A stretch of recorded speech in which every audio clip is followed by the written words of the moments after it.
여러분 주님 안에서 평안하십니까? 하나님의 크신 사랑과 은혜가 여러분들 삶 속에 함께하여 주셔서 오늘 여러분과 저에게 주실 말씀을 통해 은혜를 누리는 귀한 시간 되기를 주님의 이름으로 축원합니다. 오늘은 고린도전서 9장 25절부터 27절에 있는 말씀을 통하여 분명한 목적과 방향 함께 살펴보기를 원합니다. 우리 하나님의 말씀 고린도전서 9장 25절에서 27절 말씀 함께 봉독하시겠습니다. 이기기를 다투는 자마다 모든 일에 절제하나니 저희는 썩을 면류관을 얻고자 하되 우리는 썩지 아니할 것을 얻고자 하노라. 그러므로 내가 다름질하기를 향방 없는 것 같이 아니하고 싸우기를 허공을 치는 것 같이 아니하며 내가 내 몸을 쳐 복종하게 함은 내가 남에게 전파한 후에 자기가 도리어 버림이 될까 두려워함이로라. 끊임없이 노력하는 사람을 꼽으라면 당연 운동선수일 것입니다. 그들은 체급당 분명한 몸무게가 정해져 있으며 키와 몸무게 안에서 자신의 역량을 키워야 합니다. 그래서 그들은 나름대로의 운동이 아니라 그들의 대체적인 체력을 키우기 위해 훈련하고 거기에 자신의 기술을 연마하기 위해 철저하게 노력하는 사람들입니다. 특별히 올림픽 선수들은 4년에 한 번씩 찾아오는 올림픽을 위해 최선을 다해 준비를 합니다. 올해 올림픽이 있었는데요. 코로나 팬데믹으로 인하여 경기를 치르지 못하고 1년이 미루어진 상태입니다. 이로 인해 많은 선수들이 올해 7월 23일부터 8월 8일에 경기를 하기 위해 많은 것을 준비하고 노력하고 훈련했지만 경기를 하지 못함으로 인하여 1년을 더 선수로서의 훈련과 그 계획을 다시 수정하여 이루어 가야 합니다. 런던의 조정 경기자는 자신에게는 1년이 너무 멀게 느껴진다며 은퇴를 선언한 사람도 있었습니다. 우리는 삶을 통해서 우리가 사는 목적과 방향을 분명히 정하고 확인하고 점검해 보기를 원합니다. 정말 잘 설정되었는지, 방향은 맞게 되어 있는지, 큰 바다에서 어느 방향을 향해 가는지에 따라 목적지가 달라지기 때문에 우리는 목적지에서 멀어지지 아니하도록 우리에게 주어진 키를 다시 한번 점검하고 지도와 지금의 현 주소를 살펴보면서 우리의 신앙을 점검하기를 바랍니다. 우리의 목표는 이 땅에서의 삶을 넘어서 영원한 생명을 얻고 구원을 얻는 것입니다. 그리고 우리는 그 방향을 예수 그리스도를 통하여 난 유일한 길을 선택합니다. 또한 그 길을 그저 묵묵히 나만 가는 것이 아니라 나를 통해서 다른 사람들에게도 영향을 줄 수 있는 사람이 되기 위해 나를 통해서 전해질 그리스도의 향기를 가져야 할 것입니다. 그러기 위해 우리는 주님 안에서 준비하고 갖추어야 할 부분이 있습니다. 우리는 그것을 바로 거룩함, 우리의 삶이 그리스도를 닮아가는 것, 성화라는 것입니다. 우리가 매일매일 그리스도를 닮아가는 삶을 살아가는 귀한 삶이 되기를 주님의 이름으로 소망합니다. 철저한 관리, 말씀의 기준으로 철저한 관리를 해나가기. 25절 말씀은 이기기를 다투는 자마다 모든 일에 절제하나니 저희는 썩을 면류관을 얻고자 하되 우리는 썩지 아니할 것을 얻고자 하노라. 우리는 바울을 통해서 분명한 목적을 발견합니다. 우리는 썩지 아니할 것을 얻고자 하노라 하는 것입니다. 목표는 분명한데 이것을 이루기 위해 무엇이 필요할까요? 하나님께서 우리에게 주시는 은혜는 풍성하고 그 능력이 한이 없으십니다. 하지만 그런 하나님의 은혜와 능력을 얻기 위해 우리는 간구하여야 하고 그분이 나에게 오셔서 능력을 행사하실 수 있도록 자신을 헌신하고 죄악에서 떠나야 한다는 사실입니다. 이것을 이루기 위해 우리의 능력과 힘으로서가 아니라 그분이 주시는 은혜와 능력으로서 우리의 삶을 이루어지기를 소망합니다. 절제가 필요하다고 바울은 힘있게 이야기합니다. 바울은 자신의 마음속에 일어나는 치열한 싸움을 알았습니다. 그것은 바울에게만 있는 것이 아니라 우리 모두에게 있습니다. 바울은 마음은 원하지만 그대로 이루어지지 않는 모습들도 봅니다. 그는 토로해요. 내 지체 속에서 한 다른 법이 내 마음의 법과 싸워 내 지체 속에 있는 죄의 법 아래로 나를 사로잡아 오는 것을 보는도다. 그래서 그는 능력이 필요함을 분명하게 말하고 있는 것입니다. 예수님께서는 말씀하십니다. 너희는 스스로 조심하라. 그렇지 않으면 방탕함과 술 취함과 생활의 염려로 마음이 둔하여지고 뜻밖의 그날이 덫과 같이 너희에게 임하리라. 스스로 조심하라. 주님께서 우리에게 당부하신 말씀입니다. 고린도후서 7장 1절은 그런즉 사랑하는 자들아 이 약속을 가진 우리가 하나님을 두려워하는 가운데 거룩함을 온전히 이루어 육과 영의 온갖 더러운 것에서 자신을 깨끗하게 하자. 사랑하는 성도 여러분, 우리의 삶은 늘 언제나 더러워질 수밖에 없는 상황 속에 있습니다. 이러한 더러움이 많은 곳에서 자신을 특별하게 깨끗하게 보존하지 아니하면 이 깨끗함에서 깨끗함을 유지할 수 없습니다. 갈라디아 5장 16절 말씀은 내가 이르노니 너희는 성령을 쫓아 행하라. 그리하면 육체의 욕심을 이루지 아니하리라 말씀하십니다. 야고보서 4장 1절은 너희 중에 싸움이 어디로 다툼이 어디로 쫓아나느냐 너희 지체 중에서 싸우는 정욕으로 쫓아난 것이 아니냐. 여러분, 우리의 삶에 있어서 먹는 것과 또 우리가 취하는 여러 가지 것들을 절제해야 하는 이유가 있습니다. 잘못 먹으면요 병이 생기고 고통과 아픔이 뒤따릅니다. 요즘은 엄청난 재정적인 지불이 필수적입니다. 그렇다면 먹는 것을 주의해야 하지 않을까요? 하나님께서 사람을 만드시고 그 사람이 가장 건강하게 살아갈 수 있도록 어떻게 하는 것이 가장 좋은 방법인지 아십니다. 그래서 먹을 것, 먹지 못할 것을 구별해서 부정한 것, 정결한 것 나누어 놓으셨습니다. 그것을 내 마음대로 생각하고 괜찮다고 말하거나 생각한다는 것은 자신의 생각을 하나님보다 위에 두는 것입니다. 여러분, 우리가 성경 말씀대로 살아가려고 하는 것은 율법을 지키기 위해 다른 사람들에게 잘 보이기 위해 하는 것이 결코 아닙니다. 하나님께서 말씀하셨으니까 잘 안 되더라도 그렇게 살고자 하는 분명한 목적을 가지고 나아가는 것을 말하는 것입니다. 힘과 능력이 없거나 여건이나 환경이 되지 않을 경우에 하나님께서 그것을 극복하고 온전하게 할 수 있도록 끊임없이 은혜를 주시고 능력을 주시겠다고 약속하시는 것입니다. 먹을 것 중에서 부정한 것을 먹지 않는 것이 하나님의 말씀을 순종하는 것이라 하면 우리가 하나님의 말씀을 어떻게 다 순종할 수 있냐고 말합니다. 그것은 고집을 정당화하기 위한 합리화이지 하나님을 존경하지도 예배 드리지도 않는 믿음이 없는 것입니다. 산수를 해보라고 했더니 수학을 다 할 수 없으니 안 하겠다고 하는 아이와 같은 것입니다. 먹는 것 하나 조절하지 않는 사람들이 어떻게 더 깊고 온전한 마음과 영을 주님께 드릴 수 있을까요? 하지 못하는 것이 아니라 안 하는 것은 아닐까요? 사랑하는 성도 여러분, 하나님께서 우리에게 요구하시는 것은 우리가 전혀 할 수 없는 것을 얘기하는 게 아니에요. 데살로니가전서 5장 23절 말씀 우리가 익히 잘 아시죠?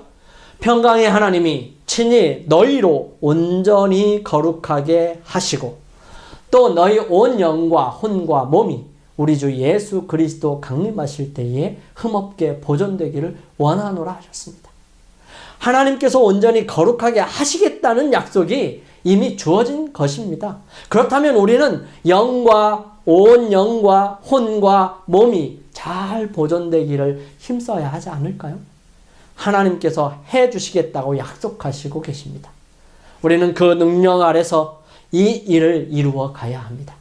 우리가 하나님께 드려야 할 것은 우리 자신이지요. 다른 것이 아닙니다. 무엇이 더 필요로 할까요? 하나님께서는 우리가 가지고 있는 것보다 더 좋은 것들이 더 많이 있으십니다.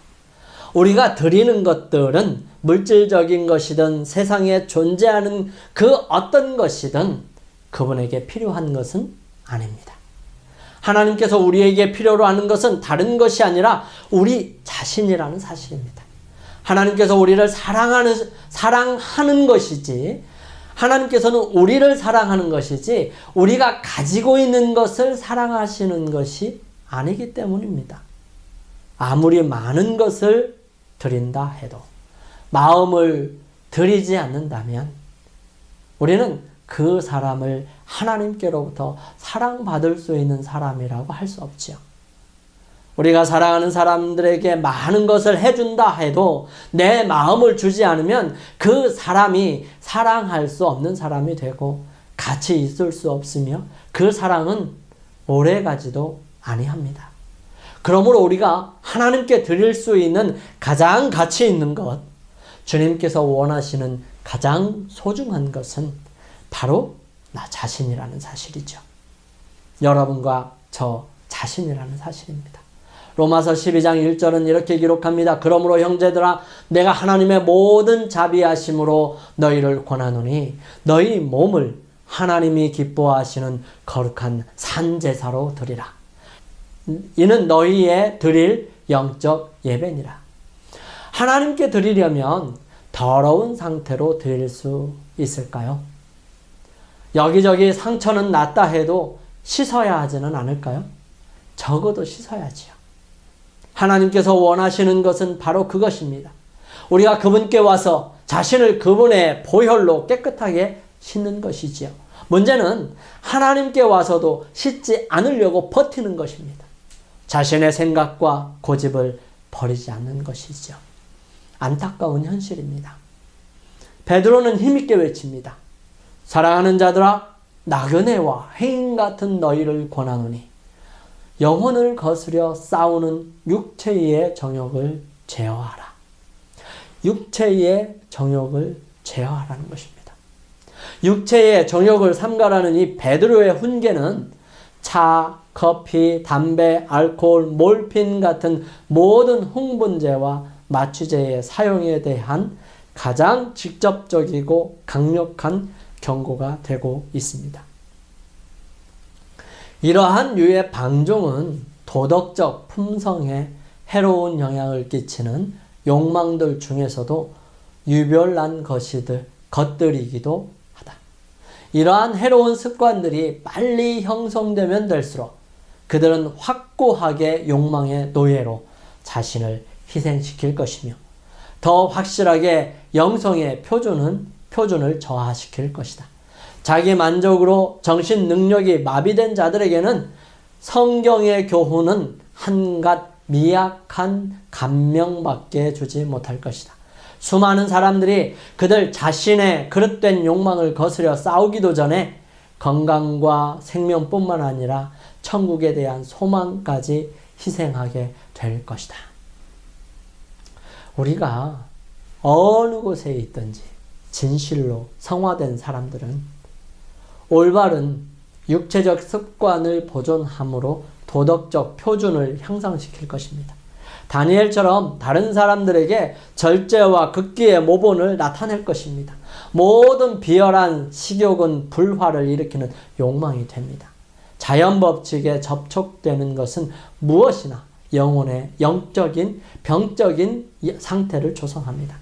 방종은 위에 소화불량과 간장의 마비와 흐릿한 두뇌를 가져와서 인간의 정신과 기질을 가르치게 한다고 합니다.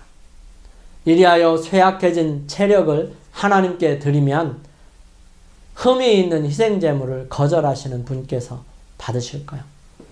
그분의 식욕과 생활 습관을 자연 법칙에 일치시키는 것은 우리의 의무입니다.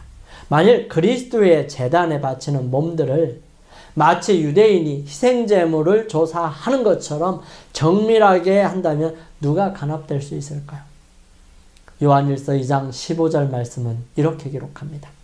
이 세상이나 세상에 있는 것들을 사랑하지 마라. 누구든지 세상을 사랑하면 아버지의 사랑이 그 속에 있지 아니하니 이는 세상에 있는 모든 것이 육체의 정욕과 안목의 정욕과 이 생의 자랑이니 다 아버지께로 쫓아온 것이 아니요 세상으로 쫓아온 것이라. 바울은 자신의 삶을 철저한 삶을 살았어요. 바리새인으로서 사내들인 회원으로서 많은 사람들에게 본이 되기 위해 노력하면서 살았습니다. 철저하게 나 자신을 위해서 사는 삶에서 벗어나 눈을 들어 하늘을 바라보고 하늘로부터 받은 마음으로 세상에 있는 사람들을 바라보아야 합니다. 우리가 주님을 닮아가는 것은 우리의 가장 큰 목적이 되어야 하고요. 삶의 지표가 되어야 합니다. 여러분과 제가 이 일에 함께 주님께 간구하면서 이루어가게 되시기를 주님의 이름으로 축원합니다. 우리는 분명한 방향을 가져야 합니다. 그러므로 내가 다름질하기를 향방 없는 것 같이 아니하고 싸우기를 허공을 치는 것 같이 아니하여. 운동장에서 경기를 하는 사람들은 반드시 지켜야 할 법칙이 있습니다. 올림픽의 꽃은 육상이라고 말하는데요. 올림픽의 정신이 더 높이, 더 멀리, 더 빨리가 잘 나타나는 것입니다. 이 육상에만 지난 브라질 리우 올림픽에서는 47개의 금메달이 있었습니다. 육상의 특징은 분명한 방향이 있다는 것입니다. 다른 방향은 인정되지 않습니다. 아무리 열심을 다해도 방향이 다르면 그것은 인정될 수도 선수로 인정하지도 않게 될 것이었습니다. 아무도 잘못된 열심을 인정하지도 봐주지도 좋아하지도 않을 것입니다. 그러므로 분명한 방향을 고수해야 할 필요가 있습니다. 우리의 모습, 우리의 생각, 우리의 마음이 한 방향으로 나아가야 한다는 사실이죠. 우리가 잘 아는 이스라엘의 첫 번째 왕, 또 두 번째 왕은 참으로 여러 가지가 다릅니다. 첫 번째 왕인 사울과 두 번째 왕인 다윗은 그 방향이 확연히 다르지요. 첫 번째 왕인 사울은 늘 방향이 자기 자신이었습니다. 언제나 자기 자신만을 드러내기 위해 노력했던 것이었죠. 하나님의 능력도 자기 자신을 드러내는 도구였고 무엇이든지 자신의 생각이 하나님의 뜻보다는 먼저였습니다. 한 번은 하나님께서 오랫동안 기회를 주었음에도 불구하고 변화되지 않고 자신들의 죄를 회개하지 않으며 끊임없이 이스라엘 백성들을 괴롭히는 아말렉 족속을 멸하라고 명령을 내리십니다. 누구에게요? 첫 번째 왕인 사울에게요. 이 아말렉 사람들이 하나님의 성품과 그분의 주권에 대하여 모르는 바가 아니었지요.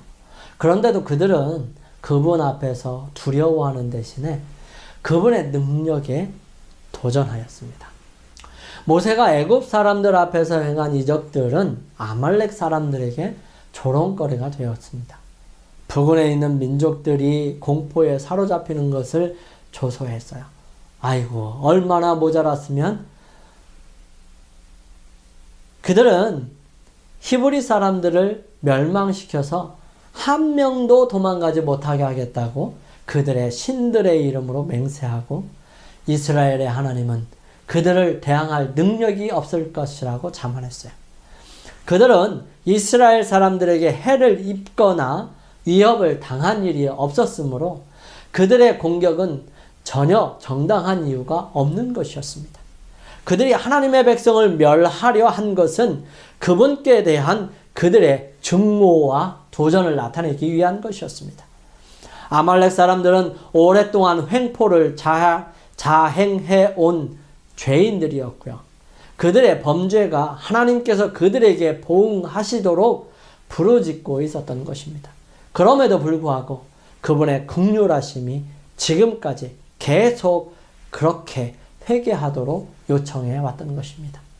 그러나 이 아말렉 사람들이 지치고 이 무방비 상태에 있는 이스라엘 백성들을 습격하였을 때 그들은 그들의 민족의 운명을 결정지었던 것이지요. 하나님의 돌보심은 그분의 자녀 중 가장 연약한 자에게도 미칩니다.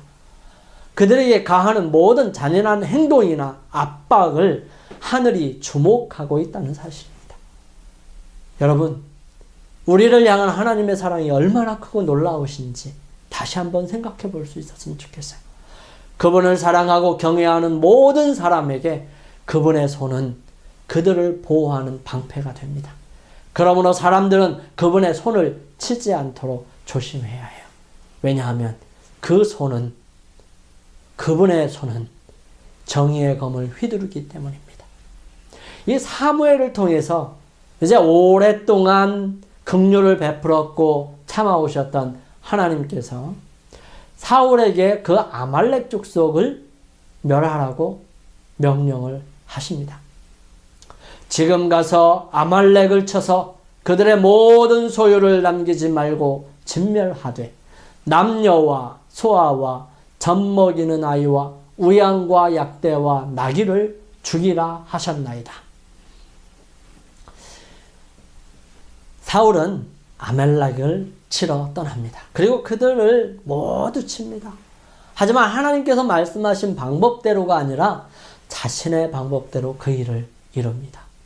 사울과 백성이 아각과 그 양과 소의 가장 좋은 것 곧 또는 기름진 것과 어린 양과 모든 좋은 것을 남기고 진멸키를 즐겨 아니하고 가치 없고 낮은 것은 진멸하니라. 이렇게 돌아온 사울에게 사무엘이 찾아갑니다. 이때 사울은 사무엘에게 이렇게 인사를 전하죠. 당신은 여호와께 복을 받으소서. 내가 여호와의 명령을 행하였나이다. 하지만 사무엘은 다음과 같이 말합니다. 그러면 내 귀에 들려오는 이 양의 소리와 내게 들리는 소의 소리는 어찌 미니까? 사울은 아주 당당하게 말합니다. 그것은 우리가 아말렉 사람에게서 끌어온 것인데 백성이 당신의 하나님 여호와께 제사하려 하여 양과 소의 가장 좋은 것을 남김이요 그 외의 것은 우리가 진멸하였나이다. 자기가 한 것이 아니라 무리가 그렇게 했다고 말하면서 백성들이 하나님께 제사를 드리려고 남겼다고 말하는 것입니다. 하나님께 드리는 것을 모양만 갖추면 된다고 생각합니다. 소와 양이면 되는 것이 아니냐고 말하고 있는 것이죠. 오늘날의 많은 사람들은 형태와 모습만 갖추면 된다고 생각합니다. 그것이 신앙 전반적인 부분에 첨예하게 배어 있습니다. 그리고 그것을 아무렇지도 않게 생각합니다. 이사야 선지자를 통하여 하나님께서 분통하시면서 이렇게 말씀하십니다. 여호와께서 말씀하시되 너희의 무수한 재물이 내게 무엇이 유익하뇨? 나는 수양의 번제와 살찐 짐승의 기름에 배불렀고 나는 수송아지나 어린 양이나 수염소의 피를 기뻐하지 아니하노라. 너희가 내 앞에 보이러 오니 그것을 누가 너희에게 요구하였느냐? 내 마당만 밟을 뿐이니라. 헛된 재물을 다시 가져오지 마라. 분향은 나의 가증이 여기는 것이요 월삭과 안식일과 대회로 모이는 것도 그러하니 성회와 아울러 악을 행하는 것을 내가 견디지 못하겠노라. 그거 좋은 것이면 되는 것이 아니에요. 양이 많고 자주 드리는 것이 중요한 것이 아니지요. 하나님의 마음속에, 아니 우리의 마음속에 방향이 잘못된 것입니다. 이 잘못된 방향은 고쳐져야 하는 것입니다. 사울은 하나님께 제사를 드리기 위해 남겨놓은 것이 뭐 그리 잘못이냐고 말합니다. 다 하나님을 위해서 그리하였는데 나는 하나님을 위해 그렇게 했는데 정말일까요? 정말 하나님을 위해서일까요? 그 양을 드리면서 아마도 사울은 이것 내가 아말렉 사람을 치러 가서 가지고 온 살찐 짐승이야. 하나님 받으세요. 제가 이 양을 잡아올 만큼 능력 있는 사람입니다. 당신의 생각보다 내 생각이 옳지 않을까요? 당신께서는 다 죽이라고 했는데 살려두니까 얼마나 좋아요. 이 재물을 받으시니 좋으시지 않으십니까? 여러분, 하나님께서는 마음이 없는 제사 받지 않으시고요. 받으시지 못하십니다. 전적으로 그분의 말씀대로 순종하지 않는 것, 그것 아무런 의미가 없습니다. 주님께서 말씀하십니다. 내 마당만 밟을 뿐이라고요. 우리의 마음속에 악이 있는 한, 그것은 견딜 수 없는 괴로움이 되는 것입니다. 그분에게는 말이죠. 하나님께서는 사울을 인하여 사무엘에게 말씀하십니다. 내가 사울을 세워 왕 삼은 것을 후회하노니 그가 돌이켜서 나를 쫓지 아니하며 내 명령을 이루지 아니하였음이니라 하신지라. 사무엘이 근심하여 온 밤을 여호와께 부르짖으니라. 여러분, 우리는 그렇게 생각할 수도 있을 것입니다. 그 조금 말씀을 어긴 것 가지고 뭐 그리 수선이냐고. 그 하나가 하나님께서 후회하실 정도까지나 되느냐고. 실제로 별것 없지요. 아무것도 아닌 것처럼 느껴져요. 그런데 하나님의 말씀에서 벗어나는 것은 멸망이에요. 이것을 생각한다면 우리는 하나님의 말씀을 온전히 지키기 위해 마음을 다해야 하지 않을까 합니다. 하나님께서는 말씀하십니다. 그가 단지 명령한 그것을 말씀하신 것이 아니라 그것을 통해 보여준 그 마음의 본 모습을 아시고 슬퍼하신 것입니다. 그가 돌이켜서 나를 좇지 아니하며 내 명령을 이루지 아니하였음이니라. 일부러 그렇게 한 것입니다. 돌이켰어요. 하나님에게서 방향을 자기 자신에게로 바꾸었다는 것입니다. 마땅히 하나님께로 향하여야 할 방향을 바꾸어 자기 자신에게로 향한 것입니다. 거룩함이란 항구적으로 하나님께로 방향을 고정하는 것을 말하는 것입니다. 야고보는 말합니다. 오직 위로부터 난 지혜는 첫째 성결하고 다음에 화평하고 관용하고 양순하며 긍휼과 선한 열매가 가득하고 편벽과 거짓이 없나니 화평케 하는 자들은 화평으로 심어 의의 열매를 거두느니라. 우리의 방향을 온전히 하나님께로 향하게 되시기를 간절히 바랍니다. 온전한 거룩함을 이루는 한 방향인 예수 그리스도께로 향하여 갈 때에 방해가 되는 모든 것들, 생각이나 사상, 마음이나 잘못된 열심이나 오류들을 버리게 되시기를 바랍니다. 우리는 하나님 앞과 우리 모든 사람들 앞에 거룩하기 위해 올바른 방향을 가져야 합니다. 그 방향이 오직 하나님께로 향하여 우리의 길이 험하고 간혹 넘어진다 하더라도 오직 그 방향을 잃지 않으므로 결국은 온전히 도달하기를 주님의 이름으로 축원합니다. 마지막으로 완수해야 할 목적이 있습니다. 고린도전서 9장 27절 말씀 계속해서 봉독해 드립니다. 내가 내 몸을 쳐 복종하게 함은 내가 남에게 전파한 후에 자기가 도리어 버림이 될까 두려워함이로라. 버림받지 말아야 합니다. 버림을 받는다는 이유는 버림을 받는 이유는 자신이 거절했기 때문이에요. 하나님에게 있어서는. 거룩함을 가져야 하는 이유, 거룩함을 이루어야 하는 이유는 내가 버림을 받지 않기 위해서입니다. 사울의 이야기를 좀 더 살펴봅시다. 사무엘이 사울에게 말합니다. 사무엘이 사울에게 이르되 가만히 계시옵소서. 간밤에 여호와께서 내게 이르신 것을 왕에게 말하리이다. 가로되 말씀하소서. 사무엘이 가로되 왕이 스스로 작게 여길 그때에 이스라엘 지파의 머리가 되지 아니하셨나이까. 여호와께서 왕에게 기름을 부어 이스라엘 왕을 삼으시고 또 왕을 길로 보내시며 이르시기를 가서 죄인 아말렉 사람을 진멸하되 다 없어지기까지 치라 하셨거늘 어찌하여 왕이 여호와의 목소리를 청종치 아니하고 탈취하기에만 급하여 여호와의 악하게 여기시는 것을 행하였나이까. 왕이 스스로 작게 여길 때 하나님께서는 사울을 왕으로 삼았었고요. 온 이스라엘의 주권자로 높이셨지만 이제 스스로가 높게 여기고 크게 여기니 이 어찌하면 좋을까 하는 것입니다. 자신을 하나님보다 높이 보이는 이 사울에게 말합니다. 하나님의 명령을 어기고 여호와의 목소리를 청종치 아니하고 탈취하기에만 급하여 여호와의 악하게 여기시는 것을 행하였나이까 질문하는 것이죠. 여기서 사무엘은 사울이 여호와께 제사를 지내려고 살려둔 것을 악하게 여기시는 것이라고 말씀하고 있는 것입니다. 사울의 무엇이 그렇게 잘못되었을까요? 무엇이 사울의 모습 속에서 여호와께서 악하게 여기시는 것일까요?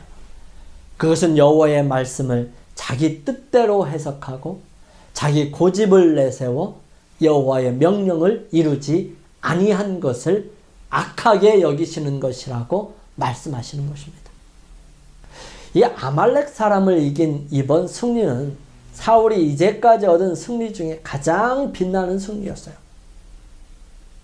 이것은 그의 최대의 위험인 교만심을 다시 불러일으키게 했습니다. 하나님의 원수들을 완전히 멸하라는 거룩한 칙령은 부분적으로만 성취되었습니다.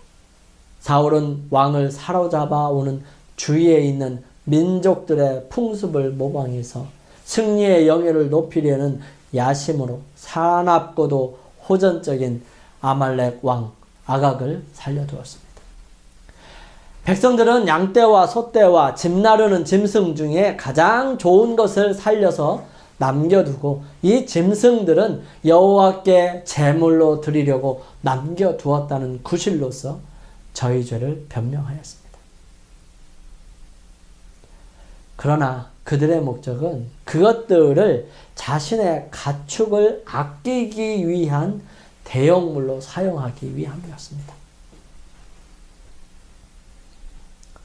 사울은 이제 마지막 시험에 실패했던 것입니다. 그는 외람되어 하나님의 뜻을 무시하고 독단적인 군주로서 통치하려는 결심을 보임으로써 이 여호와의 대리자로서 왕권을 맡을 수 없음이 판명되었습니다.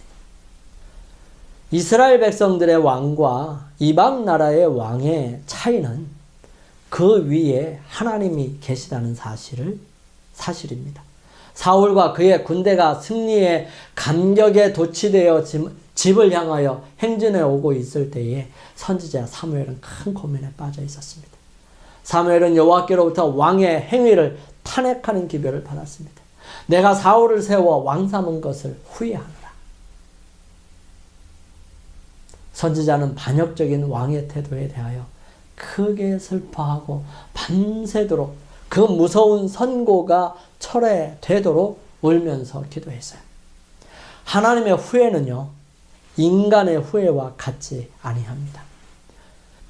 이스라엘의 지존자는 거짓이나 변개함이 없으시니 그는 사람이 아니심으로 결코 변개치 아니하심이니이다. 인간의 후회는 마음의 변화를 의미하고요. 하나님의 후회는 환경과 관계의 변화를 의미합니다. 인간은 하나님의 은총을 받을 수 있는 조건에 응함으로 하나님께 대한 자신의 관계를 변화시킬 수도 있고 또 자신의 행위로서 자기 자신을 은총받을 수 없는 곳에 둘 수도 있습니다. 그러나 여호와께서는 어제나 오늘이나 영원토록 동일하십니다. 사울이 불순종으로 인하여 하나님과의 관계를 스스로 끊었지만 하나님께 간합하심을 받는 조건은 변개치 않았고 하나님의 요구는 여전히 동일했습니다. 이는 하나님은 변함도 없으시고 회전하는 그림자도 없으신 까닭입니다.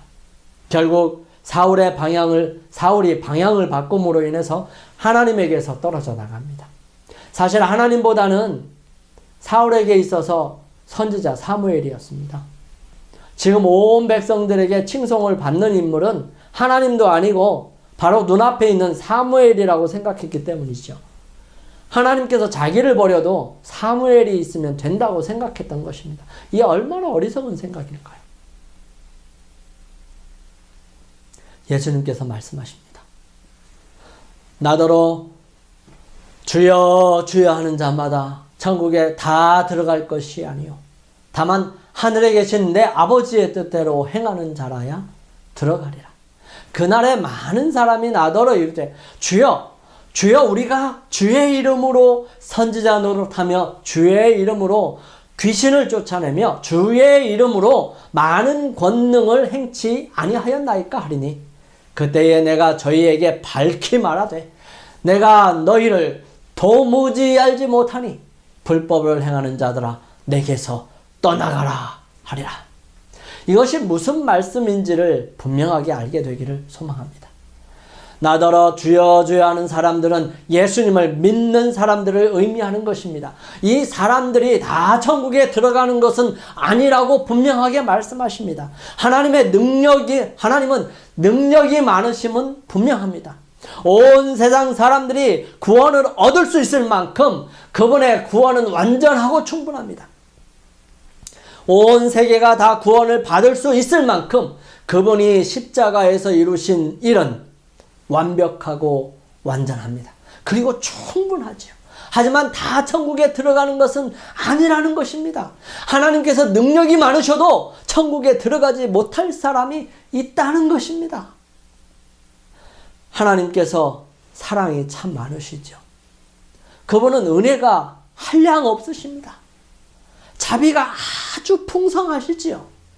그 어떤 사람도 주님께 나와서 위로를 받지 못하거나 거절을 당한 사람은 결코 없습니다. 하나님께 나오는 사람들은 누구나 구원을 얻을 수 있고 어떠한 죄인이라 할지라도 어떠한 삶을 살았다 할지라도 구원할 수 없을 만큼 큰 죄인도 미약하지도 않으시다는 사실입니다. 분명한 사실은 어떤 사람이라도 어떤 상황이라 할지라도 주님께서 구원하지 못할 사람은 없다는 것이지요. 누구나 그분의 긍휼하심과 은혜와 자비를 받을 수 있습니다. 그럼에도 불구하고 그렇게 사랑이 많으심에도 불구하고 그렇게 자비가 한량없이 많으심에도 불구하고 구원을 얻을 수 없는 사람이 있다는 것입니다. 천국에 들어갈 수 없는 사람이 있다는 것입니다. 이 얼마나 통탄한 일일까요? 사랑하는 성도 여러분, 주님께서 말씀하세요. 다만 하늘에 계신 아버지의 뜻대로 행하는 자라야 들어가리라. 예수님께서 천국 복음을 전하시면서 함께 하신 아주 중요한 기별입니다. 그때 많은 사람들이 말합니다. 그날에 많은 사람들이 나더러 이르되 주여 주여 우리가 주의 이름으로 선지자 노릇하며 주의 이름으로 귀신을 쫓아내며 주의 이름으로 많은 권능을 행치 아니하셨나이까. 하지만 분명하게 말씀하시겠답니다. 주님께서 단호하게 말씀하세요. 그때에 내가 저희에게 밝히 말하되 내가 너희를 도무지 알지 못하니 불법을 행하는 자들아 내게서 떠나가라 하리라.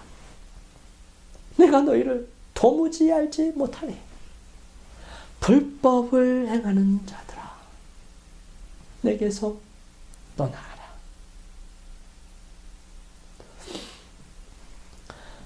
예수님께서는 마태복음 25장에 재림에 관한 또 심판에 관한 비유들을 3가지를 하시면서 이 10처녀 비유를 설명하십니다. 거기에 구원을 받지 못한 5처녀가 있을 것입니다. 그 처녀는 미련한 5처녀입니다.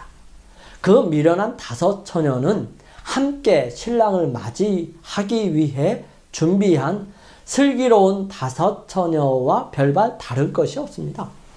결국 차이가 나는 것은 바로 기름의 정도 차이였습니다. 기름은 성령을 의미하지요. 성령이 모자란 것입니다. 하나도 없는 것이 아니라 모자란 것입니다. 그 성령이 예수님 오실 때까지 유지되지 못한 것입니다. 기름이 있어야 빛을 발할 수 있습니다. 기름이 있어야 등에 빛을 발하게 할 수 있다는 사실입니다. 어두운 밤에 불을 밝히는 것은 분명하게 보고 판단하기 위함이고요. 어두운 길을 밝히는 아주 중요한 역할을 하는 것입니다. 예수 그리스도 안에서 가야 하는 길을 비추어 주는 성령이 모자란 것입니다. 처음에 예수님을 믿을 때에는 열정과 힘을 다해 믿습니다. 그러나 시간이 가면서 그것이 시들해집니다.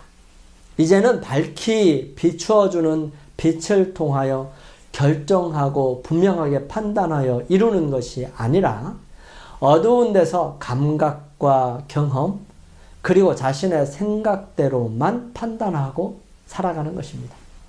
그러므로 잘 보이지 않는 길을 인하여 자신이 어느 길을 가고 있는지도 잘 모르지요. 시간이 많이 지납니다. 밤은 더욱 깊어갔죠. 그러다가 신랑이 온다는 소식을 들었습니다.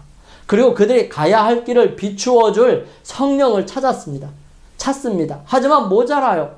그들에게 어느 길이 옳은 길인지 알 수 없게 되는 것입니다. 당황스럽고 곤혹스럽습니다. 그래서 그 성령을 구하기 위해 많은 시간과 노력을 허비합니다. 하지만 밤이 깊었기 때문에 더 이상 성령의 공급은 없습니다. 문은 닫았죠. 어두운 밤이에요. 온 세상에 성령이 거두어져 갔던 것입니다. 더 이상 구할 수 없게 된 것이지요. 그래서 그들은 방황하다가 어찌하여 신랑집에 도착해요. 그래서 문을 두드립니다. 그리고 열어달라고 해요. 하지만 그 문은 다시 열리지 않았습니다. 그리고 말합니다. 대답하여 가로되 진실로 너희에게 이르노니 내가 너희를 알지 못하노라 하였느니라.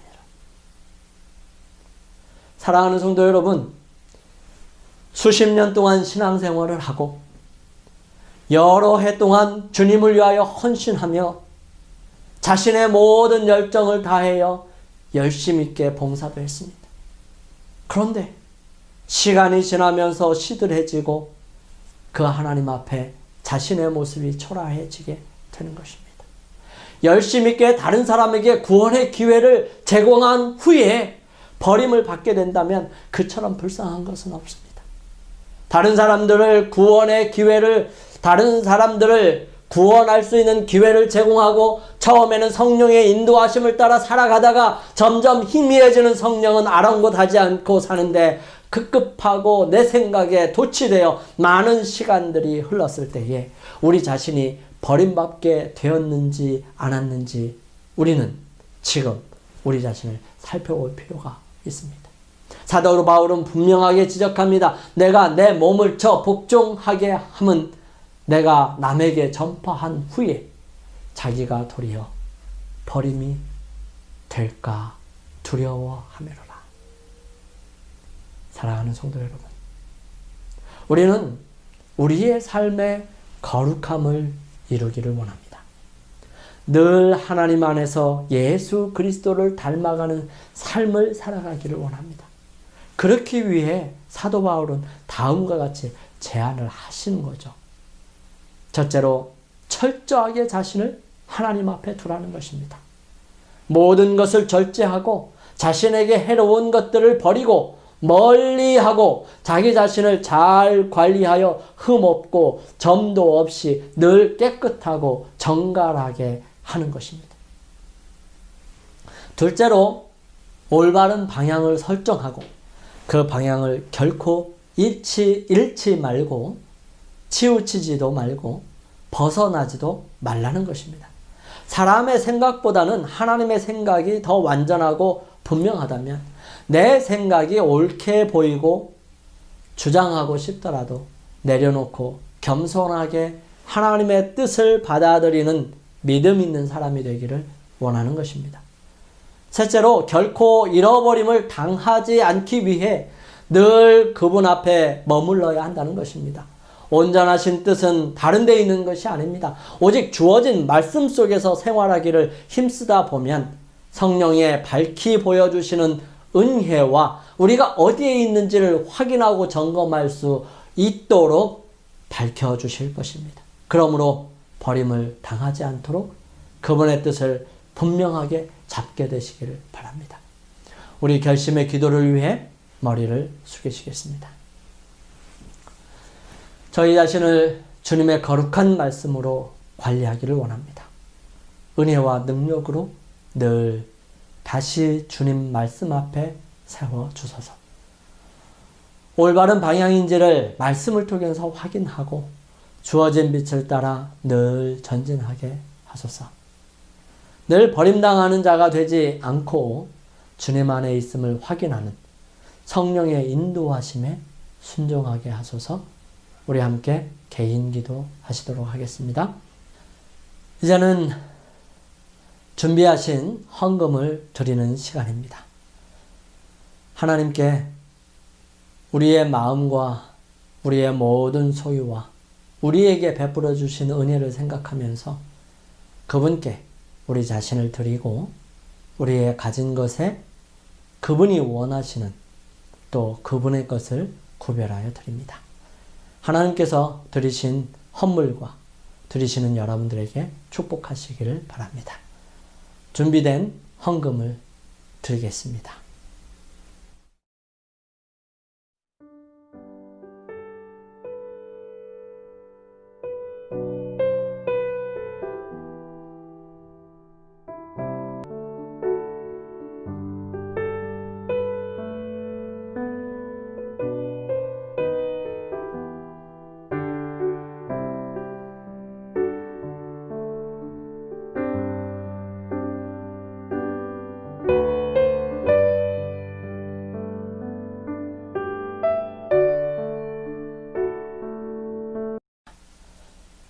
하나님께 우리의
이제 헌금 드리는 시간입니다.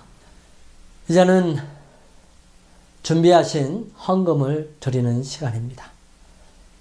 하나님께 우리의 마음과 우리의 모든 소유와 우리에게 베풀어 주신 은혜를 생각하면서 그분께 우리 자신을 드리고 우리의 가진 것에 그분이 원하시는 또 그분의 것을 구별하여 드립니다.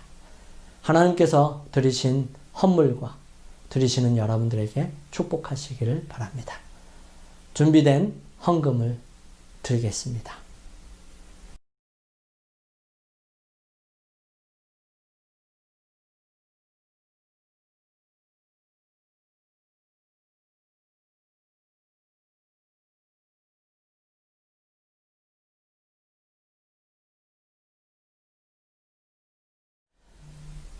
거룩하신 저희들의 아버지 하나님, 오늘 사도 바울을 통하여 저희들이 이루어야 할 거룩함, 어떻게 할 수 있는지 다시 한번 살펴볼 수 있도록 도와주셔서 감사합니다. 사랑의 아버지 하나님, 저희들 분명한 목적을 가지고 주님께서 이끄시는 대로 따라가기를 원합니다. 저희들이 이 땅에서 살면서 다른 사람들에게 예수 그리스도를 드러내고 온전하게 구원의 모습들을 증거하는 삶을 살아가기를 원합니다. 그리하여 주님, 저희들의 삶을 통해 온전한 목적과 분명한 방향과 결코 버림당하지 아니하는 주님의 귀하신 섭리에 저희 삶을 두기를 원합니다. 주님, 함께하여 주시옵소서. 주님, 저희들에게 재물 얻을 힘을 주셨습니다. 주님, 그 은혜를 인하여 감사를 드립니다. 또한 주님께 각종 헌금들과 또 11금을 구별하여 드렸사오니 오 사랑의 아버지 하나님, 헌물에 축복하여 주시며 드리는 손길들 위에 주님께서 함께하여 주시고 더 많은 것으로 채워주시옵소서. 그러므로 이 헌금이 쓰여지는 곳곳마다 주님의 능력과 은혜가 함께하여 주시옵기를 간절히 기도드리옵나이다. 아버지 하나님, 이제는 주님께서 원하시는 아름다운 삶을 살고 거룩한 삶을 이루기 위하여 우리의 마음과 생각이 주님께로 집중되어 오직 주님을 향하여 나아갈 수 있도록 인도하여 주시며 주의 놀라우신 섭리 속에서 끝까지 구원 얻는 복된 사람이 되기를 간절히 소망합니다. 그러기 위해 주님께로 한 목적을 가지고 한 방향으로 주님 안에 머물기로 결정한 주의 사랑하는 자녀들에게 아버지 외 한량없는 사랑과 예수 그리스도의 은혜와 성령의 감화 감동하심이 이제로부터 주님 오시는 그날까지 저희들의 삶과 모습 속에 늘 함께 하옵시기를 우리를 죄에서 구원하신 예수 그리스도의 거룩하신 성을 받들어 간절히 축원하옵나이다. 아멘.